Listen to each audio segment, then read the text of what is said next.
Buenas tardes, estudiantes de grado 11 de la institución educativa Hernando Navia Barón. Vamos a continuar con el tema anterior, que es política fiscal, el papel del gobierno en la economía, parte 2.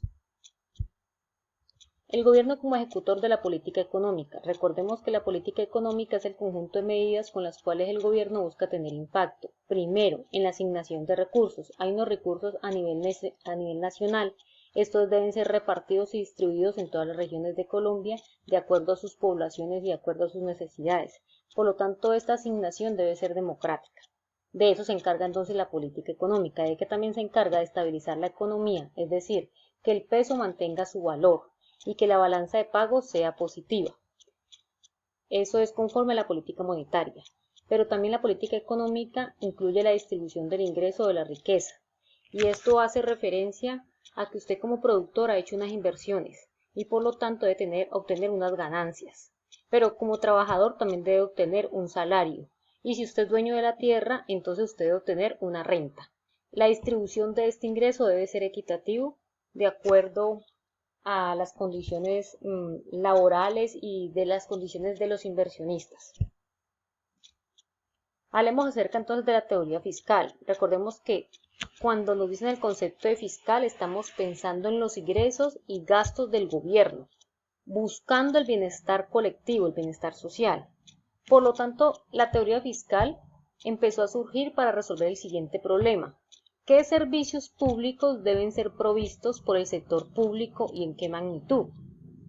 Al principio la teoría se centró en el gasto del gobierno. Posteriormente se desarrolló una corriente sobre los ingresos, es decir, tributación. Cómo obtener mayores ingresos públicos para respectivos gastos. Miremos entonces que la teoría fiscal todavía no se ha terminado, aunque sus aportes son bien antiguos. Debemos escoger entonces y debemos pensar dónde está el punto de la teoría fiscal, si en los servicios que debe otorgar el gobierno o cómo el gobierno debe obtener mayores ingresos. Ese debate todavía es muy vigente y ya lo vamos a ver. Hay algo que se llama la economía clásica. Adam Smith es uno de los padres de la economía clásica. ¿Qué decía Adam Smith? Propuso que el sector público debía apoyarse en el mercado pero no interferir en su funcionamiento. Adam Smith va a ser un fiel defensor de que el gobierno y de que el Estado no debe intervenir en la economía.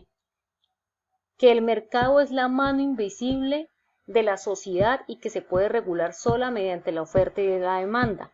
Más adelante profundizaremos en estos debates. Pero entonces frente al sector público, Adam Smith dice que las funciones son la defensa, es decir, todo lo relacionado con las Fuerzas Armadas, la injusticia, es decir, todo lo relacionado con la ley y con todos los que no cumplan la ley, con toda la rama judicial. Y además el Estado debe crear instituciones para corregir las fallas del mercado en la provisión de algunos bienes y servicios. Él sabe que el mercado, es decir, el sector privado, no puede proveer todos los servicios públicos porque hay algunos servicios que dan pérdida. Entonces, donde el sector privado no esté, no opere, porque no hay rentabilidad, entonces sí debe estar el Estado. Esa es la posición entonces de Adam Smith, uno de los padres de la economía clásica. Pero ¿qué nos dijo en el campo de la tributación? Esbozó 3 criterios. Equidad. Y la equidad se entiende desde 2 puntos de vista. Primero, que los impuestos de los agentes económicos, es decir, de las familias y las empresas, coincida con los beneficios que reciben. Si usted es una empresa y tiene el beneficio de poder vender en el mercado interno, inclusive de poder exportar, entonces por ese beneficio que usted tiene que pagar un impuesto.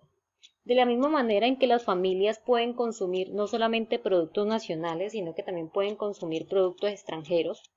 Por ejemplo, la tecnología la pueden traer de otro lado. Entonces, por ese beneficio, usted también debe pagar un impuesto. A eso se refiere entonces esta primera característica de la equidad. La otra característica es que los impuestos deben reflejar la capacidad de pago, que es lo que yo siempre les he dicho. Cada quien, según como sean sus ingresos, debe pagar impuestos. Por lo tanto, el IVA es un impuesto regresivo y antidemocrático, porque el IVA es el 19% de muchos productos. Entonces, yo siempre he dicho, no es lo mismo que un yogur, que un agua o que un objeto escolar lo compre alguien que gana 60 millones, 50 millones, 10 millones, 3 millones, a la gente que gana un salario mínimo, que es 844.000 y que tiene que pagar el mismo precio por lo que se consume.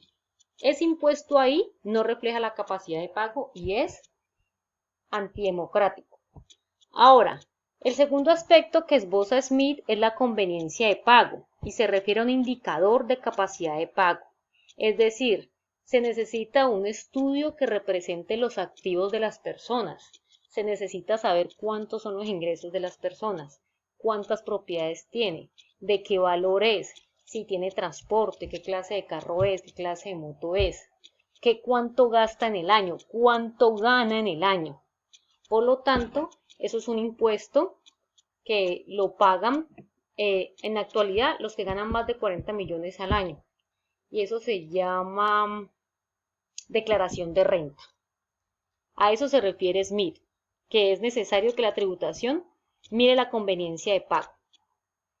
Y como tercer aspecto, él dice que debe haber una eficiencia en el recaudo, es decir, involucra tres razones: que hay un costo del gobierno para administrar el cobro de los impuestos. Hay un impuesto que es muy fácil, por ejemplo, el de utilizar cajeros automáticos. Ahí ustedes sacan un impuesto y se lo reducen inmediatamente. Pero, por ejemplo, el impuesto de renta o el impuesto predial, que usted lo tiene que ir a pagar y que hay mucha gente que evade esta clase de impuestos. Entonces, por eso es necesario que el gobierno tenga una excelente empresa para poder que haya una eficiencia en el recaudo. Lo otro es que hay unas dificultades del cobro, que es lo que yo les venía diciendo. No es fácil saber cuánto gana la gente y cuántos son los ingresos y que sobre eso debe pagar una tributación. Y lo otro es que se debe tener claro cuáles son las sanciones por no pagar los impuestos. Estos son algunos de los aportes de Adam Smith que luego van a ser desarrolladas por otros economistas. En oposición a Smith surgió Keynes, es el máximo teórico del siglo XX. Y él va a teorizar según las condiciones. A él le tocó entonces la Gran Depresión porque hay una sobreproducción, entonces esto va a generar que haya una crisis en 1929 en Estados Unidos. Entonces esa crisis pues va a ser igual a pobreza, a desempleo y a bajo nivel de inversión. Entonces Smith propuso que el gobierno debe intervenir para sustituir la inversión privada. Como todas las empresas estaban quebradas, no había trabajo y por lo tanto había escasez, entonces había pobreza. Entonces él lo que está teorizando y está proponiendo es que el Estado debe reemplazar la inversión privada y tiene que hacer empresas públicas para que tenga trabajadores, pague salario y así se reactive el mercado. Él dice también, porque la no intervención solo opera bajo condiciones de pleno empleo. Exacto, si todas las empresas privadas pueden otorgarle trabajo a todas las personas, pues entonces es una condición perfecta y ahí el Estado no tiene por qué intervenir. Pero mientras haya crisis y haya desempleo, es necesario entonces que el Estado esté presente. Entre el debate si el Estado debe o no intervenir en la economía, la vamos a tener durante toda esta unidad y lo que nos queda de año, porque es un tema fascinante y porque es muy vigente. Las ideas de Smith son muy vigentes y en el gobierno hay gente que las defiende. Asimismo, las ideas de Smith son muy vigentes y hay personas que las defienden, no solamente en la sociedad, sino en el gobierno. Entonces, pues aquí les presento a uno de mis dos grandes amores, junto con Gaitán y junto con Santander. Entonces tenemos a Smith en 1700 y tenemos en 1900 a Keynes. Eso fue todo. Muchísimas gracias, espero que les haya servido.